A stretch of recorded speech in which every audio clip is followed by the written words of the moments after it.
Bueno, muy buenas tardes para todos. Nos alegra mucho la cantidad de personas que nos están acompañando tanto de forma presencial como a través de las herramientas virtuales.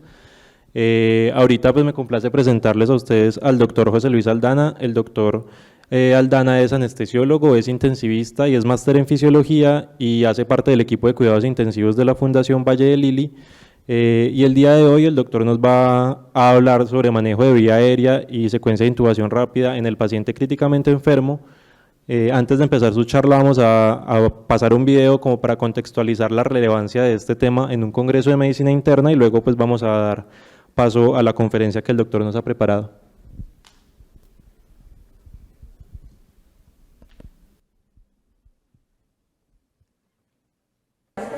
Bueno, pues experiencias, queridos estudiantes, con el manejo de vía aérea hay muchas, pero en este momento se me viene a la memoria esos tiempos prepandémicos, siendo yo residente, manejando un caso realmente caótico que pudiera sernos de enseñanza. Les voy a contar entonces lo que pasó ese día. Siendo yo residente de primer año, me enfrenté a un escenario de insuficiencia respiratoria. Tenía que ofrecerle al paciente ventilación invasiva y para eso debía intubarla. En mi cabeza tuve un plan de inducción, verifiqué los accesos venosos, expandí un poco el volumen intravascular del paciente y tuve disponible vasoactivo.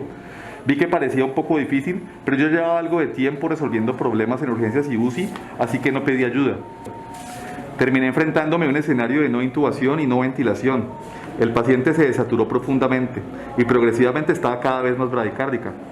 Alguien pidió ayuda y de pronto en el servicio llegó alguien hábil con el laringoscopio y sus manos. Lo intubó rápidamente en un intento usando una guía en forma de palo de golf.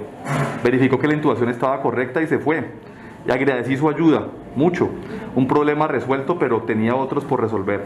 La paciente estaba en shock. Entendí que la intubación es un elemento dentro de la estrategia.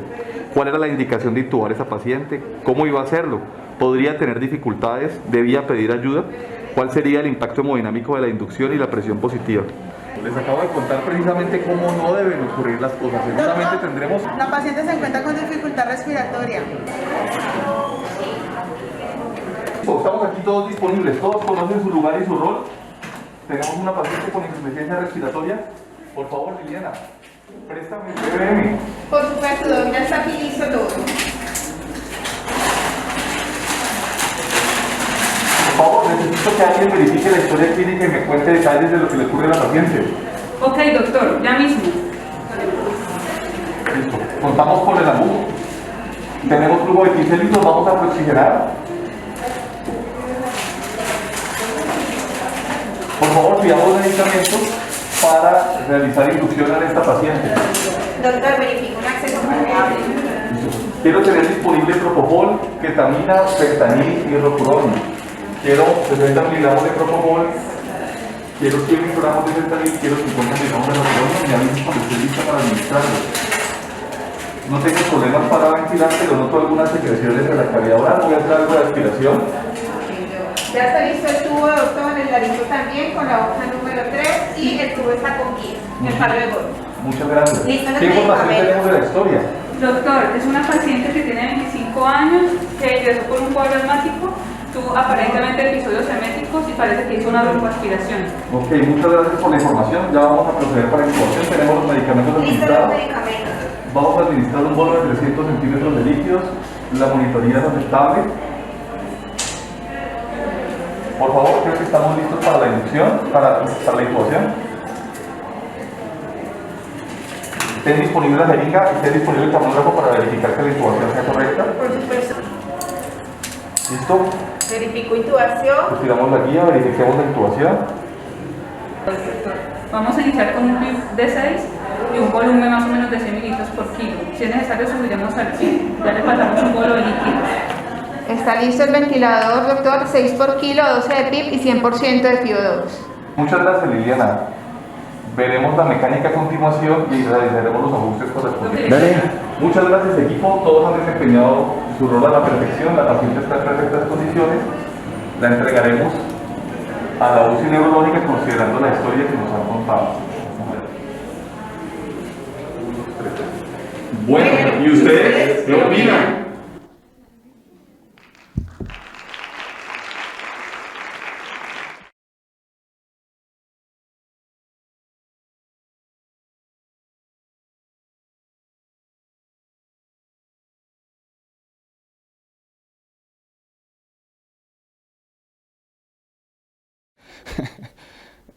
Bueno, muchas gracias por la invitación. Créeme que este formato de actuación sí es absolutamente nuevo para mí, fue divertido. Espero que les haya gustado. Y también me gusta mucho volver a estar presente pues, aquí en el escenario después de dos años de congresos virtuales. Realmente es muy gratificante poder tener esos espacios académicos en los que podamos vernos las caras, aunque el congreso pues, está en modalidad mixta. Pues me complace muchísimo que estén aquí presentes. Bien. Entonces, bueno, vamos a hablar acerca de vía aérea. Quise hacer una presentación con 10 preguntas para que la cosa fuese más pragmática. Creo que este tema se hace mucho más favorable pues, para trabajarlo si lo aterrizamos y lo volvemos muy pragmático, ¿no? Entonces, 10 perlas para el manejo que todos debemos conocer. ¿Listo? Bien, entonces voy a hacer una pequeña introducción, vamos a hacer unas preguntas con sus correspondientes respuestas. Estas preguntas fueron preparadas y se derivaron de conversar con diferentes residentes, algunos estudiantes, algunos internos, para saber qué cosas quisieran saber. Pues no fue claramente una encuesta pues, sistemática, pero pues quise recoger inquietudes que me fueron manifestando. Si hay preguntas emergentes pues, desde el público, las responderemos al final, y no declaro conflictos de interés, salvo que me interesaba grabar un clip con el maestro Alejandro Buenaventura. Bien, entonces estas son las preguntas. La primera es cómo predecir que un paciente va a ser difícil de ventilar o difícil de intubar o difícil de intubar, que son los escenarios pues, de dificultad para el manejo de vía aérea, dificultad para la ventilación o intubación. La segunda, si toda vía aérea emergente debiera ser considerada una vía aérea difícil. La tercera, si tenemos que preoxigenar o no al paciente y qué beneficio trae ello y cuáles son las estrategias como podemos llevarlo a cabo. La cuarta pregunta es, pues, ¿qué es una inducción de secuencia rápida? Y la quinta está íntimamente relacionada, es cuándo está indicada, cuáles son los medicamentos que debe utilizar y cuál es el orden para emplearlos. La sexta pregunta es cómo mantener la estabilidad hemodinámica durante la intubación. En la séptima, pues estamos acostumbrados al uso del laringoscopio convencional, pero tenemos nuevos dispositivos como el videolaringoscopio, o podemos tener algún otro dispositivo adicional que pudiera ser de utilidad. Entonces vamos a comentar algunas cosas al respecto. ¿Cómo confirmamos la intubación? Una de las cosas que mencionábamos en el video, bueno, mi paciente está intubado y ahora, ¿qué sigue?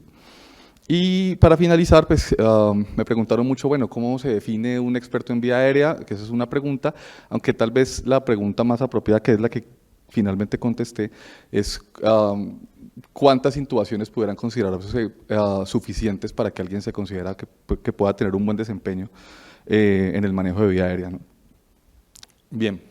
Entonces, ¿por qué estamos hablando de ese tema del Congreso de Medicina Interna? Bueno, yo hice la misma pregunta, bueno, listo, cuidado intensivo es bastante frecuente, pero pues la medicina interna es una especialidad pues, muy versátil, ¿cierto? Ustedes tienen diferentes escenarios de desempeño y en algunos de ellos, en los servicios de hospitalización, en los servicios de urgencias, los que trabajan en unidades de cuidado intensivo, pues se van a encontrar con pacientes que necesitan manejo de vía aérea y que presentan unas características.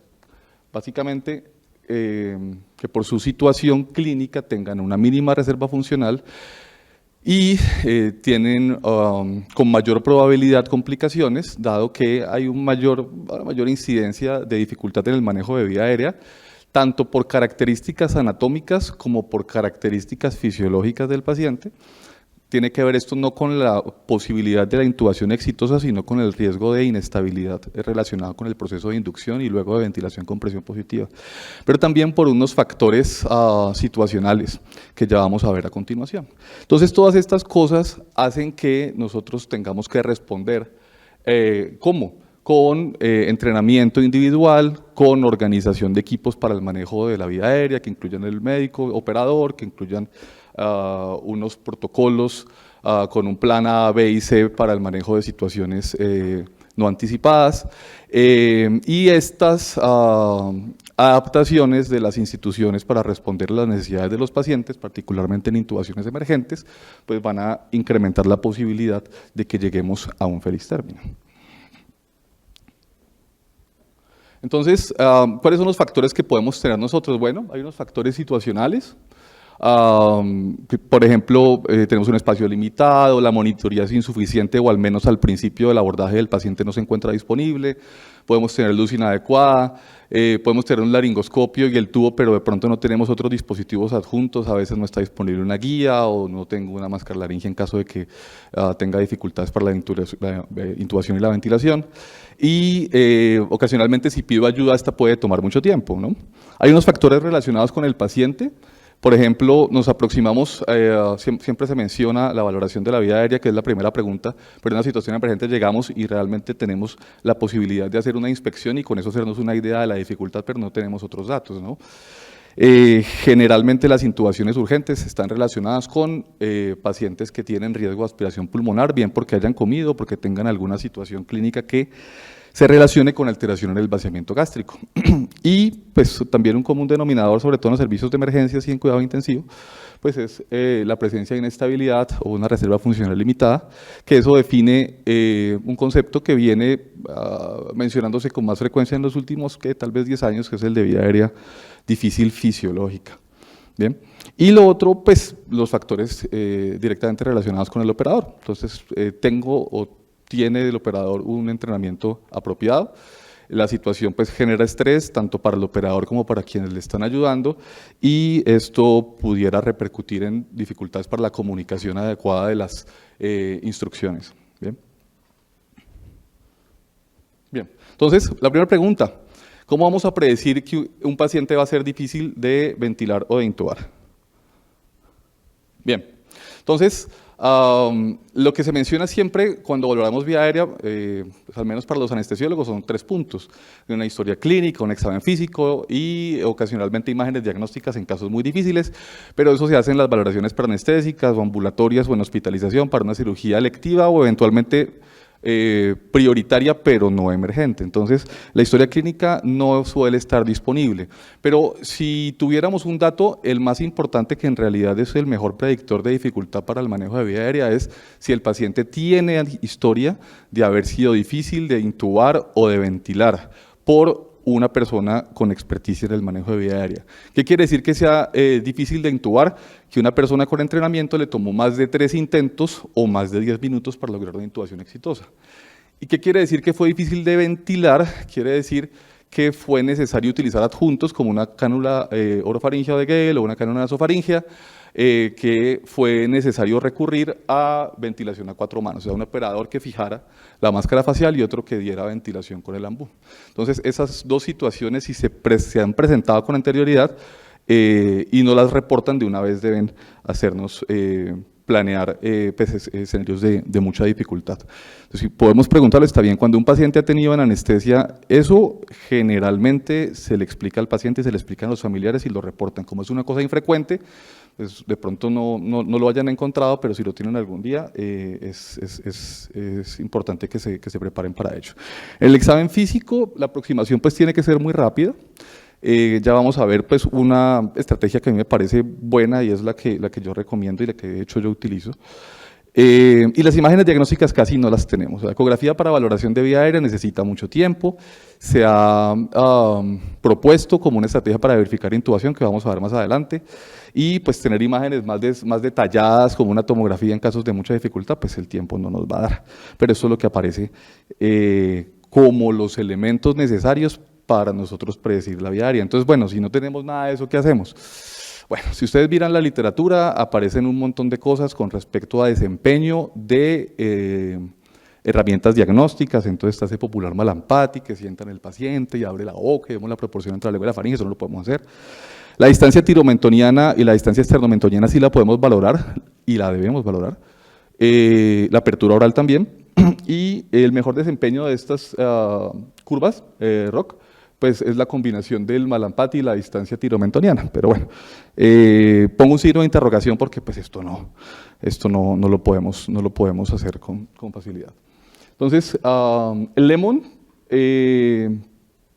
es una pues, mnemotecnia que funciona y que creo que nos puede colocar en contexto y saber si nos vamos a enfrentar a un caso de dificultad para intubación, para laringoscopia e intubación. Entonces, ¿en qué consiste esto? Bueno, lo primero es que miremos, aquí pongo algunos ejemplos. Este caso que tiene una distancia tiromentoniana claramente reducida nos puede predecir que tengamos una laringe anterior y que tengamos dificultad para la laringoscopia e intubación. Si tenemos un caso de trauma también podemos tener dificultades, o si hay sangrado podemos tener problemas si queremos utilizar un videolaringoscopio o un fibrobroncoscopio en una situación de dificultad. Y pongo la N ahí también porque en los casos de trauma debemos inmediatamente pensar en que tengamos alteraciones en la movilidad cervical o que esté contraindicado realizar extensión cervical. En la evaluación, que es la E, se propone la regla de 3-3-2. El 3-3-2 es 3 dedos de apertura oral, 3 dedos de distancia mentoioidea y 2 dedos de distancia tiroioidea. Entonces, esa es una valoración rápida. A veces uno, pues de pronto no pone los dedos, pero sí hace una aproximación visual para ver si esas distancias están normales o si podemos tener dificultad. El Balampati aparece siempre porque realmente es un buen predictor, pero yo insisto en que eso no se puede valorar en casos de urgencias. La obstrucción, pues aquí puse un caso evidente, pero puede haber otras no tan evidentes. Y finalmente la N de la movilidad cervical que ya les había contado. Entonces, ¿qué predice esto? ¿Para qué utilizo yo estas herramientas? Para yo saber qué también voy a visualizar la glotis. Recuerden ustedes que la glotis no es una estructura, sino un espacio virtual que se encuentra entre las cuerdas vocales. Entonces, ¿qué también visualice yo la glotis? Si veo la comisura anterior y la posterior, o si veo solo la posterior, o si veo solo la epiglotis, o si no veo nada. Entonces, los escenarios de visualización glótica grado 3 y 4 son los que suponen dificultad para la intubación. ¿Por qué? Pues porque no veo. Ahora, no siempre que veo los pacientes son fáciles de intubar, a veces tenemos otras dificultades, estamos viendo, existen colmillitos que nos dificultan la orientación del tubo, pero en general, si la visualización glótica es buena, pues es mucho más probable que tengamos éxito. Entonces, lo que queremos predecir con el Lemon o con las otras herramientas que se pueden utilizar cuando tenemos más tiempo es la posibilidad de encontrarnos con esto. Ahora, más difícil o más problemático mejor que tener un paciente con dificultad para la laringoscopia e intubación es tener un paciente con dificultad para la ventilación con máscara facial. Entonces, ¿cómo se clasifica esto? Bueno, pues hay escalas como las hay para todo, entonces, bueno, el 0 es el que ni siquiera se ha intentado ventilar, pero en el 1 son pacientes que se ventilan sin dificultad, en el grado 2 yo ya utilizo un adjunto, por ejemplo una cánula de Gell, en el grado 3 ya es muy difícil, necesito ventilar a 4 manos, un operador fijando la máscara, otro utilizando el ambú, y en el grado 4 es imposible. Miren ustedes, aquí aparecen en una cohorte de pacientes de escenarios de urgencias, pues incidencias de cada una de estas clasificaciones. Lo más común es que nos encontremos en grado pues 1, 2 o 3, es decir, que los pacientes son ventilables aún con dificultad, pero podemos ventilarlo. Entonces el escenario de no intubación, no ventilación, que es como el que todos le tememos, pues es supremamente raro. Pues yo lo toqué en el video no para asustarlo, que a veces genera mucho estrés cuando llega uno a un paciente que necesita manejo emergente de la vía aérea y dice, y si me encuentro con el escenario de no intubación, no ventilación, ¿qué hago? Bueno, pues yo lo debo tener presente, pero sí es importante mencionar que es bastante, digamos, anecdótico encontrarlo, ¿listo? Ahora, ¿cómo lo podemos predecir? Pues hay varias mnemotecnias para eso. Yo creo que esas múltiples M's pueden ser de más difícil de recordación, así que me quedo con el de abajo, con el obis. Entonces, pacientes con sobrepeso, obesidad, los pacientes con barbas, cuanto más frondosa sea, pues más difícil es fijar la máscara y garantizar un sello que permita ventilar al paciente. Los pacientes sedéntulos también dificultan mucho la fijación de la máscara facial. El ronquido, pues relacionándolo con el SAJOS, y los pacientes mayores de 55 años. Pero tal vez de esos, la obesidad, los pacientes barbados y los sedéntulos son los más problemáticos. Entonces, pienso en dificultad para laringoscopia e intubación y pienso en dificultad para ventilación. Listo. Segunda pregunta, ¿ustedes qué opinan? Como terminamos el video, es si toda vía aérea emergente debiera ser considerada una vía aérea difícil. ¿Ustedes qué piensan? Yo no puse preguntas tan difíciles como el doctor Sotomayor. Oiga, no, él no. Bueno, yo pienso que sí, pero ya les voy a decir por qué. La razón es que las particularidades del paciente hacen imperativo que nosotros logremos hacer la intubación en el primer intento en el plazo más corto posible. Y como yo no tengo margen para equivocarme, entonces es preferible que me prepare como si fuese difícil para tener una estrategia emergente en caso de que algo no salga como yo lo planeaba. Y en ese orden de ideas, es mejor considerarlas, es mejor que yo tenga el tubo, es mejor que yo tenga una guía, ¿cierto? Y no me confíe en que tiene características anatómicas que predicen pues que predicen facilidad. ¿Listo? Ah, pero fue cambiando, les sesgué la respuesta. Bien, listo. Entonces, ¿por qué yo pienso que sí? Bueno, les estaba contando, porque tengo más complicaciones, porque hay evaluación, porque la evaluación es difícil, como les estaba contando, porque no tenemos tiempo, no tenemos los datos. En el video alguien del grupo salía y averiguaba la historia clínica y preguntaba algunas cosas, pero a veces uno no tiene esa colaboración. Y pues les he mencionado lo de la vía aérea difícil fisiológica, que es lo que nos predice inestabilidad. Entonces, miren ustedes aquí, en esta, pues es una revisión sistemática. Entonces aparece dificultad para intubación en múltiples intentos, eso se mueve desde 0,8 a tanto como 13,2%, más de un intento es una situación bastante frecuente. Y estas son las complicaciones pues realmente que uno quisiera evitar, ¿no? La incidencia de hipoxia severa, que en algunos, o la mayoría de las definiciones es menos de 80%, o hipotensión, ¿cierto? Que tiene diferentes definiciones, las más profundas menos de 65 milímetros de mercurio de sistólica, pero en general pues cualquier sistólica menor de 90 pues debiera intervenirse si no se resuelve pues en un plazo corto. ¿Listo?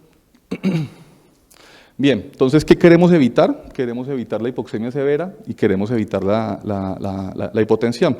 Existen diferentes aproximaciones para evitarlas, que es una de las preguntas que vienen más adelante, pero de manera preliminar les cuento que pues, la preoxigenación es una de las herramientas que utilizamos. Segundo, la inducción de secuencia rápida promueve que no ventilemos el paciente desde que se induce hasta que se intuba, pero hay algunos datos que sugieren que podemos hacerlo de una manera muy sutil, que ya lo mostraremos. Y para el caso de hipotensión, pues existen diferentes aproximaciones, pero ya las vamos a mencionar adelante. En general, pues la expansión de volumen intravascular y la disponibilidad de vasoactivo que pudiera empezarse incluso desde antes de la inducción en los pacientes que consideremos con riesgo alto de descompensación hemodinámica. Listo, entonces, ¿debo preoxigenar al paciente? ¿Qué dicen ustedes? No, lo sesgué con la última diapositiva, yo creo. Todo el mundo dijo que sí. Sí, yo también creo que sí. Bueno, ¿para qué preoxigenamos los pacientes, no? La razón por la que preoxigenamos los pacientes es para ganar tiempo, podemos decir que es como un margen de seguridad en apnea, en caso de que yo no logre intubar o ventilar al paciente, tenga unos segunditos o unos minutos a veces, que nos permitan pensar en algo sin que el paciente desarrolle hipoxemia profunda y las consecuencias pues relacionadas, ¿no? Entonces, preoxigenación, para recordar, los anestesiólogos decimos preoxigenar es desnitrogenar. Entonces, si nosotros tenemos el tiempo y empezamos a colocarle oxígeno al paciente entre 10 y 15 litros, entre 1 y 2 minutos, la curva que se está incrementando aquí y que está mostrando la concentración de oxígeno expirado, pues vemos que va alcanzando valores pues, cercanos al 90%, y después tenemos una meseta después de ese plazo. Entonces, ¿cuánto tiempo necesitamos para preoxigenar al paciente? 3 minutos, 3 a 4 minutos es lo recomendado. Y podemos ver simultáneamente cómo se está barriendo el nitrógeno de la mezcla de gases expirados. En la siguiente gráfica lo que nosotros tenemos es el tiempo. Realmente esta gráfica es bastante generosa porque la vida real no es así. Aquí dice que un paciente obeso me aguanta 3 minutos en apnea sin desaturarse. Y dice que un paciente normal pudiera aguantar 7 o 8 minutos. En general uno empieza a observar que después de un minuto y medio no tiene problemas, pero si no lo preoxigenamos realmente tendremos unos poquitos segundos, así que en una situación emergente no tendremos tiempo para actuar con tranquilidad. Y si hay algo particularmente estresante es ver la saturación del paciente disminuyendo progresivamente, y si uno lo tiene con el BIP encendido, ver cómo ese BIP se va poniendo cada vez más grave. Entonces genera mucho más ansiedad en el equipo, y en la medida que se genera pues esa ansiedad y ese estrés, pues tenemos más posibilidad de cometer errores. De hecho, es una buena cosa para mí tener el BIP prendido, porque usualmente uno no puede ver el monitor, entonces el sonido le ayuda a uno a estar pendiente de lo que está pasando. Bien, Bueno, ¿cómo lo hacemos? Pues la manera usual es poner un FI2 de 1, es decir, el ambú conectado al flujómetro, 10 a 15 litros, y les pongo en cuadritos rojos la manera como generalmente se hace, porque las otras son definiciones de, pues, de anestesia que generalmente no utilizamos nunca. Que es 3 a 4 minutos con este flujo, el paciente ventilando con volumen corriente, pero puedo también utilizar oxigenoterapia de alto flujo, lo utilizamos mucho en pandemia porque teníamos la cánula de alto flujo disponible. Pero realmente resulta costoso pues decir que vamos a abrir un OptiFlow y vamos a cortar una cánula de alto flujo solo para oxigenar al paciente. O podemos utilizar ventilación con presión positiva, ¿cierto? Ventilación no invasiva con un CPAP o con un modo de presión de soporte para oxigenar al paciente, y esto es particularmente valioso en los pacientes que tengan lesión pulmonar, ¿cierto? O en los pacientes obesos. ¿Listo?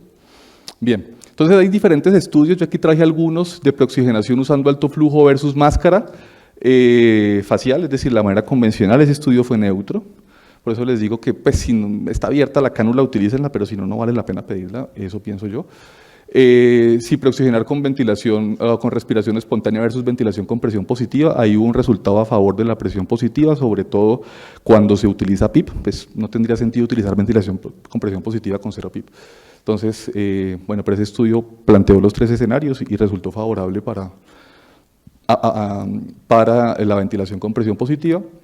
Y en caso de pacientes obesos, el uso de cánula de alto flujo versus ventilación no invasiva fue favorable también para ventilación no invasiva sobre alto flujo. Aquí hay algunas gráficas de tal vez el estudio más grande, un estudio del año 2019, francés, como unos 320 pacientes más o menos.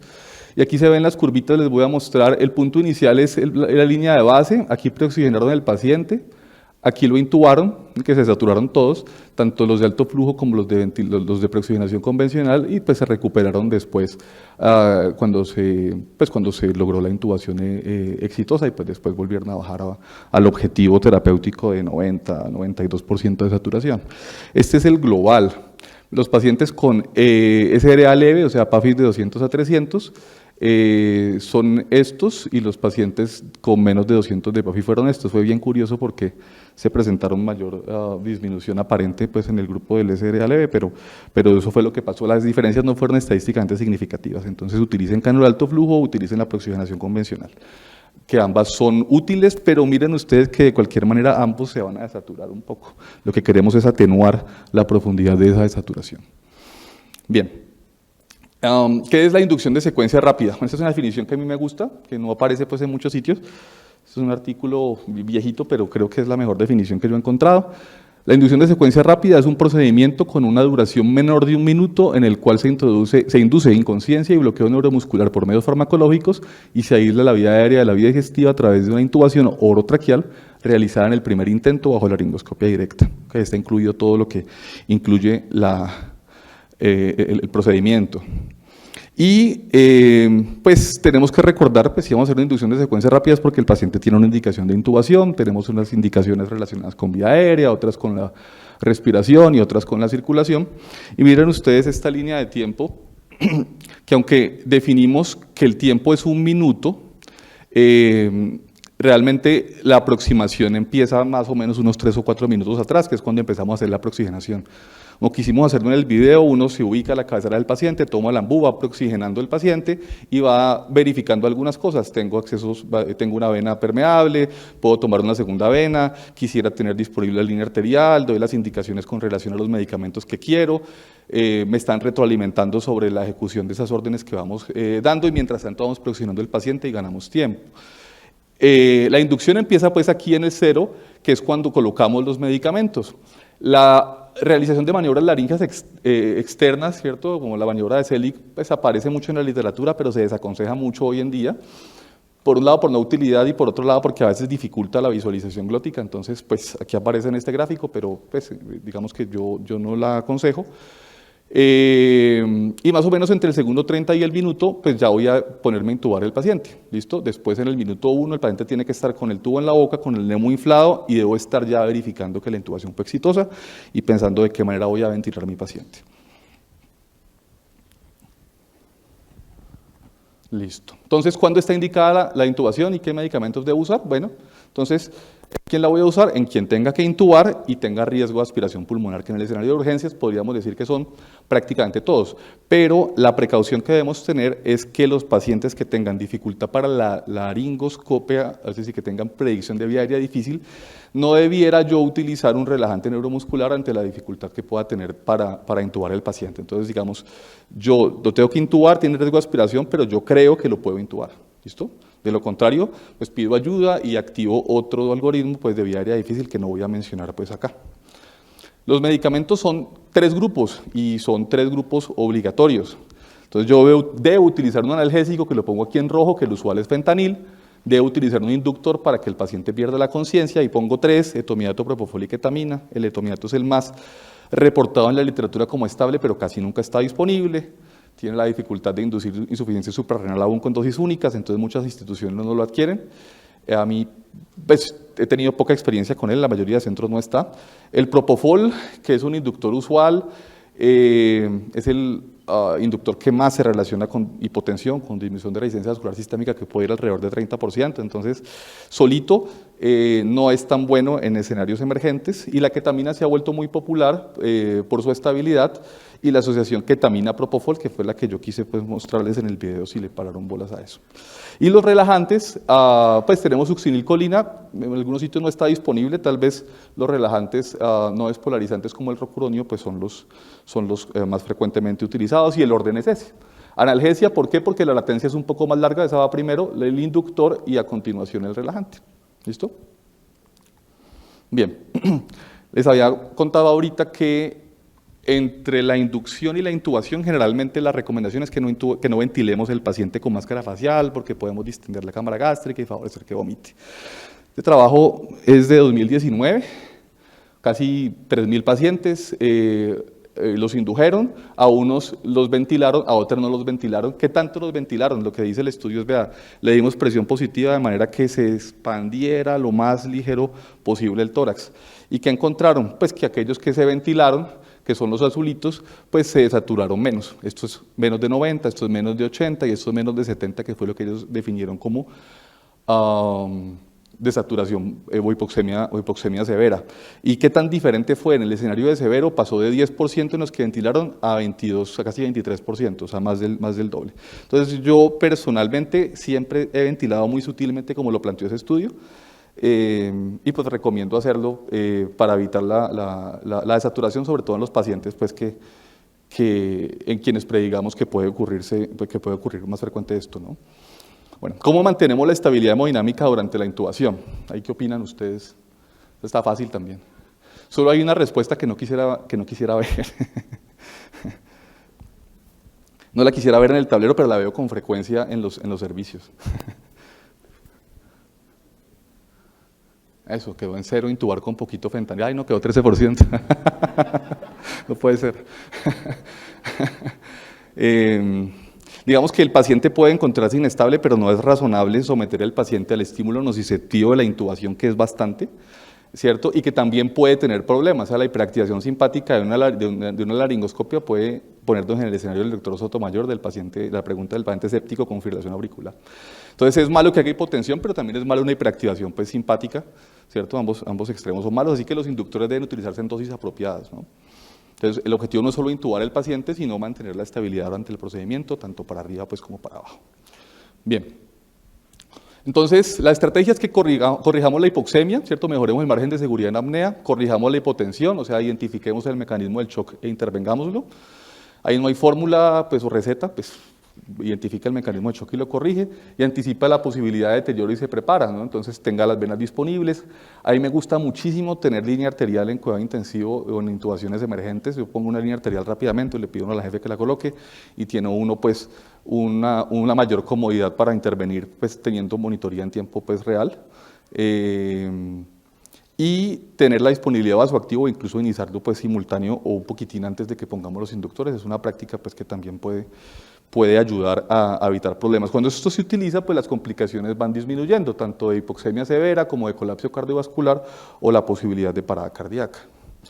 El protocolo más popular en la literatura pues es el Montpellier, que antes tenía 10, perdón, y en el 2018 dijeron no, ahorremos 2 porque da lo mismo, pero tiene que ver preintubación, ¿cierto? Que haya 2 operadores, esto es para UCI, ¿no? Ellos dicen que antes ponga líquidos, 500 dicen ellos, pero identifica el mecanismo y trátelo, puede ser vasoactivo, puede ser líquido, puede ser inotrópico, pues según el caso. Los medicamentos pues, que tengan el menor impacto hemodinámico posible y lo proxigeno con cualquiera de las herramientas que mencionamos, siempre inducción de secuencia rápida. Y posintubación, ellos ya no dicen, si sigue hipotenso posintubación, póngale vasoactivo, esa es la receta de ellos, pero habrá que individualizar la intervención. Verifique la intubación siempre con capnografía y pues continúa administrando la sedación pues, al paciente. Bien. Ahora, ¿qué pasa en los que se ponen hipotensos? ¿Eso sí será relevante o eso es transitorio y no importa? La respuesta es que sí, la respuesta es que cuando los pacientes tienen hipotensión profunda, menos de 65 mililitros de mercurio una sola vez o menos de 90 sostenido durante más de 30 minutos, o le tuve que poner vasoactivo o le puse más de 15 mililitros por kilo de líquidos, pues eso pasa en el 43% de unos cortes de cuidado intensivo, y se relaciona con un incremento en la posibilidad de morir. Hay otros desenlaces intermedios de mayor disfunción orgánica, de mayor estancia en UCI, de mayor estancia hospitalaria. Entonces, no es una cosa pues, que es transitoria, no es una cosa que tiene repercusión para los desenlaces clínicos del paciente. Y el factor de riesgo que se encontró ahí es el propofol, a 23% más con respecto pues, a otros inductores de hipotensión. Entonces, no lo usen solo, si uno pone 1 o 2 miligramos por kilo de propofol, el paciente se pone hipotenso. Y en ese trabajo el vasopresor y la carga de líquidos pues no fueron protectores, pero no quiere decir que no lo vayan a hacer. ¿Listo? Bien. Esto daría para una charla completa, yo pensé mucho qué decir en esta pregunta, entonces lo que simplifiqué así. Organicen en los servicios una maleta de vía aérea, ¿no? Esta es bastante elaborada, nosotros tenemos una maletica como las de herramientas, pero ahí está todo lo que uno necesita, ¿cierto? Pues tenemos el ambut, tenemos cánulas de Gale, tenemos cánulas nasofaringeas, tenemos laringos con hojas 3, 4 y 5, no está metido ahí el videolaringoscopio pues por la posibilidad de que se pierda, pero está disponible también en caso de que uno lo requiera. Tengo máscaras con reservorio, bueno, tengo intercambiadores de tubo, tengo boogies, ¿cierto? Tengo diferentes elementos que me pueden ayudar en caso de dificultad. El videolaringoscopio se ha vuelto muy popular y yo creo que está bien que uno busque escenarios de simulación, ojalá de simulación de alta fidelidad para que uno se entrenara en usarlos y no se lo presten el día que tiene un problema porque pues ahí no le va a ayudar mucho. Y los dispositivos supraglóticos, pues la máscara laringea pues es la reina. Aquí pongo una máscara laringea clásica porque me resuelve casi todos los escenarios de no intubación, no ventilación. Entonces casi que uno, si se organiza, no debiera tener un paciente que llegue a parada cardíaca, no debiera, no quiere decir que no pueda pasar, pero si se organiza, al menos no como consecuencia de hipoxemia. Bien. Entonces, ¿qué ha pasado cuando se ha valorado la videolaringoscopia versus la laringoscopia directa pues, con el laringoscopio convencional? Entonces, aquí aparecen los desenlaces. Aquí aparece el gris oscuro, es laringoscopia directa, el clarito es videolaringoscopia. Aquí dice intubación en el primer intento, pues es mayor con el videolaringoscopio, pero miren que las complicaciones valoradas como hipoxemia o inestabilidad hemodinámica fueron iguales. Listo. Ahora, intubación en el primer intento y aquí lo diferencian entre operadores no experimentados y experimentados. Entonces aquí aparece que para el operador no experimentado, pero que igual conocía el dispositivo y se había hecho al menos 10 intubaciones con él, entonces pasó casi de un poquito cerca del 50, casi el 80%. Y para el caso del experimentado, uno pensaría que no le aporta mucho, pero también se incrementó un poquito el desempeño, ¿no? Uno ve que los anestesiólogos cuando uno les pide ayuda o cuando nos piden ayuda y está disponible el videolaringo, usa el videolaringo y no usa el convencional. Pero vale la pena considerarlo para entrenamiento, sobre todo en escenarios de simulación, para que lo conozcamos y nos vaya mejor pues, cuando lo pidamos. ¿Cómo confirmamos la intubación? Bueno, esta es fácil. Esta es fácil. Lo primero que yo pregunto cuando asisto pues, como instructor o como docente a alguien es, bueno, ¿vio pasar el tubo o no? Entonces, sí o no. O sea, el no sé no vale ahí. Entonces, si sí, pues uno tiene certeza de que está. Pues, si yo lo veo pasar, yo ya no miro nada más. Pero a veces que yo no veo. Entonces, cuando no veo, pues la respuesta es no. Y como ya les había mencionado, debiera tener capnografía. Si el paciente tiene circulación espontánea, 3 capnogramas consecutivos me garantizan que el paciente está intubado. A veces se ven gráficas como esta cuando se va para el estómago, pero después pues, va cayendo, pues eso no está intubado. Pero hay un escenario difícil que es el de los pacientes en paro, ¿ya? porque en ellos se ve una cosa como esto a veces, ¿ya? Ustedes saben que 20 milímetros de mercurio sugiere una calidad de reanimación buena, pero a veces uno no logra tener eso. Entonces hay un trabajo interesante que dice que si uno tiene más de 5 milímetros de mercurio después del 7º capnograma, pues el paciente muy probablemente está intubado. Y aquí yo les muestro unos datos. Aquí dice que la auscultación falla, tanto en paro como en circulación espontánea, pues es buena, pero pues no es perfecta. No quiere decir que no la vamos a hacer. Vamos a hacer para verificar, pero también para ver la simetría, ¿cierto?, de la ventilación, pues la correcta posición del tubo. Y está la capnometría, que es solo ver el numerito pues, del CO2 al final de la aspiración, y está la capnografía, que es la que me permite pues, dibujar en el tiempo la concentración de CO2 y que es la que yo debiera utilizar. Y la ecografía, pues si uno la tiene disponible, pues está bien, pero pues habría que familiarizarse. Cuando uno intuba al paciente en el esófago, se ve como dos sombritas acústicas, aquí el tubo está en el esófago y se ve esta cola acá, que no se ve en este caso, pues que es el... Y todo yo no lo utilizo regularmente, lo he hecho más por curiosidad y familiarizarme con los hallazgos ecográficos, pero en el escenario emergente yo creo que es poco práctico. Tal vez la capnografía debiera ser la manera más adecuada y no se olviden pues de vieron pasar el tubo o no vieron pasar el tubo. Bueno, mi paciente está intubado y ahora ¿qué sigue? Bueno, esta fue la charla de hace 2 años, del congreso de hace 2 años. Pues el tiempo aquí está cortico, entonces pues los mensajes van a ser estos.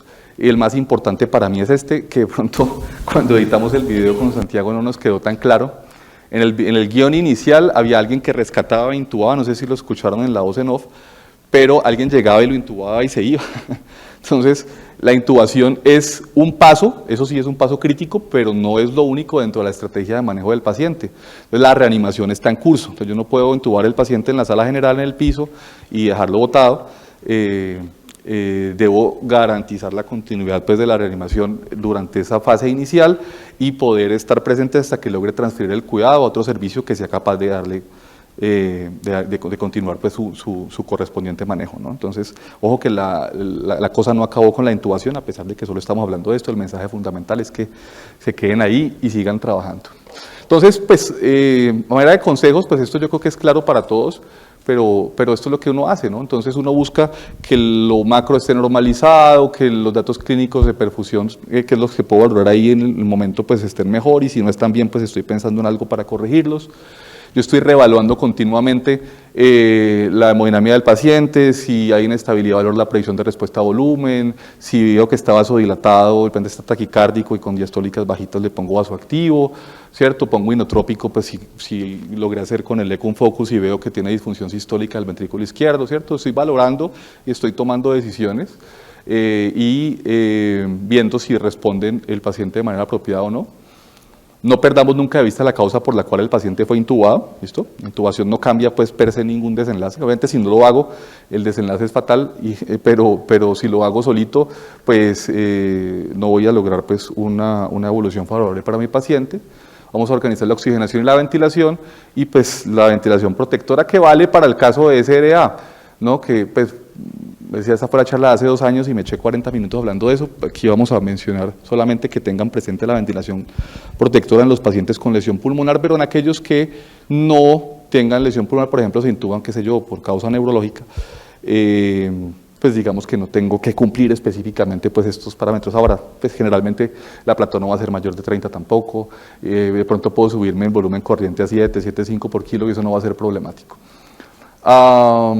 Esta diapositiva es del trabajo del año pasado, sí, fue 2022, de targets de oxigenación alta o baja, era 60 versus 90 del New England Journal, que pues no mostró diferencias para los pacientes. Ellos suponían que irse más bajito iba a ser más favorable para el paciente y al final pues eso no se encontró. Uno puede tirar a una oximetría de 88% de ahí para arriba y eso digamos que sería apropiado para la mayoría de los pacientes.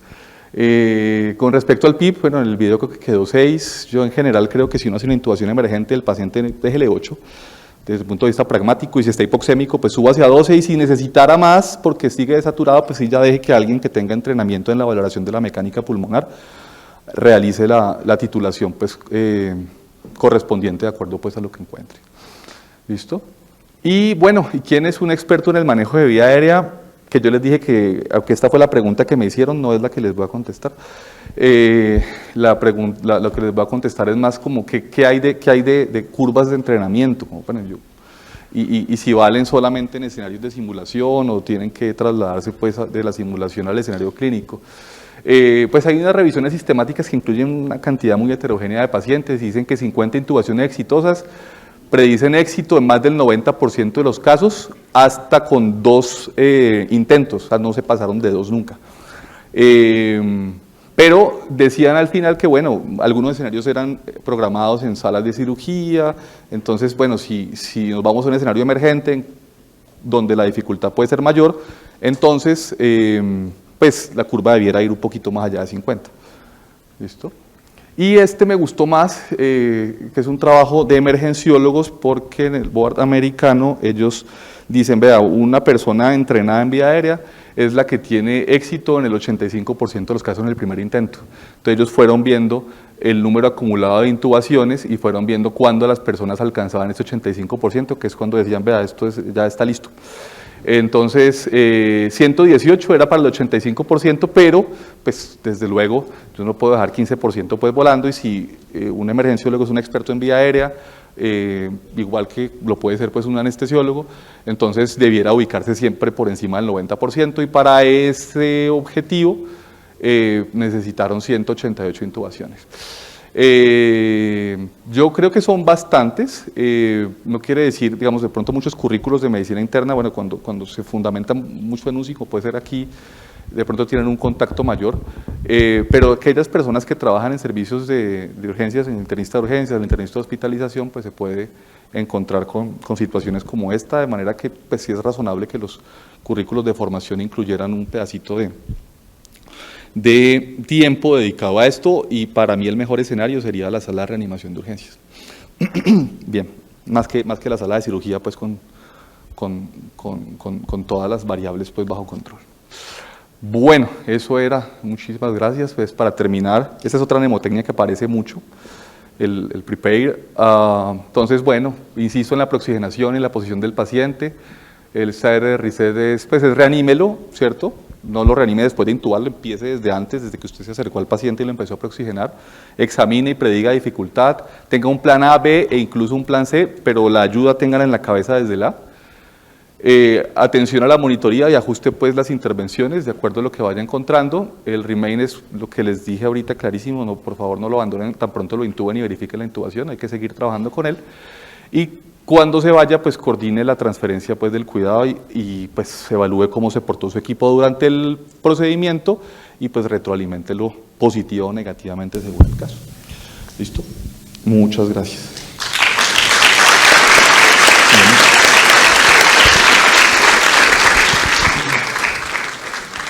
Doctor, muchas gracias. Hablando por todos los residentes de medicina interna, organizadores de este evento y asistentes presenciales y virtuales, damos las gracias que como experto ha venido a enseñarnos a los internistas y a los médicos en formación de diferentes especialidades sobre intubación, una conferencia excelente. Tenemos 2 o 3 preguntas, nos preguntan del público respecto a los inductores.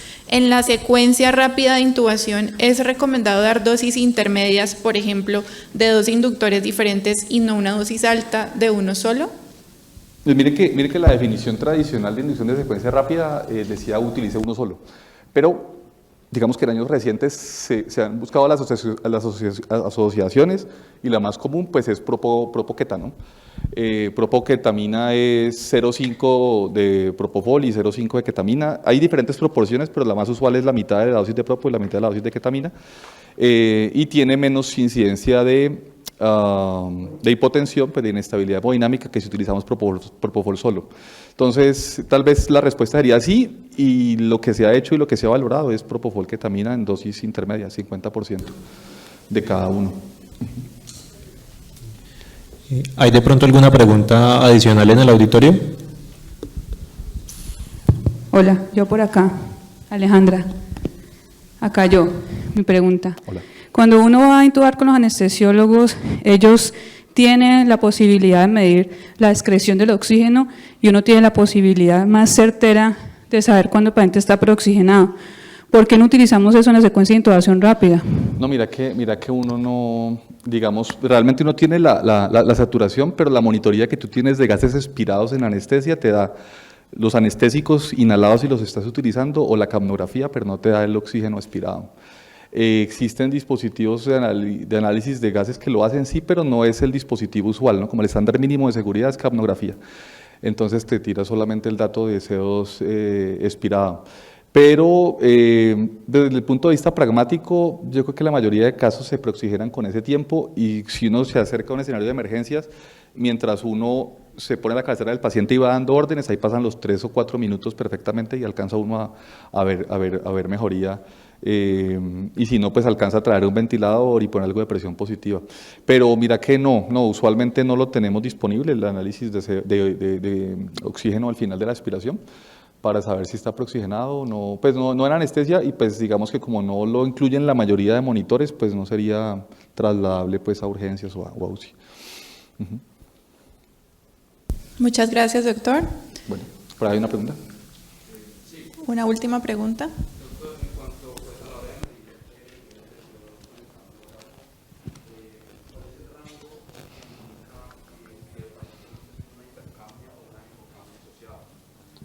Bueno, no, pues digamos que, bueno, el CO2 expirado hay que cogerlo pues con pinzas porque aquí uno lo está viendo básicamente como un marcador de éxito en la intubación, ¿cierto? Yo intubé al paciente y tengo intercambio, entonces tengo una curva de CO2 expirado. Pero yo puedo tener diferentes valores de CO2 expirado, digamos, o diferencias entre el CO2 expirado y el CO2 arterial dependiendo de la fracción de espacio muerto del paciente, pues ahí no se pone pues un poquito más fisiológico. Pero digamos que pues si uno tiene más de 40 de CO2 expirado, pues el paciente probablemente esté hipercápnico, pero a veces yo puedo tener 40 y le tomo los gases y me salen 60 o 70. Dice, oye, pero ¿por qué está tan diferente? El capnógrafo está malo y de pronto la situación no es esa, sino que tengo un espacio muerto grande, ¿no? Entonces, pues uno se va a mover pues en un rango de normocapnia que va a ir de 30 a 45 milímetros de mercurio. Digamos que te recomendaría pues ese valor, pero siempre que nos acerquemos al paciente tenemos que pensar en la posibilidad de que haya un espacio muerto aumentado, que no es raro pues en pacientes críticos. Muchas gracias, doctor.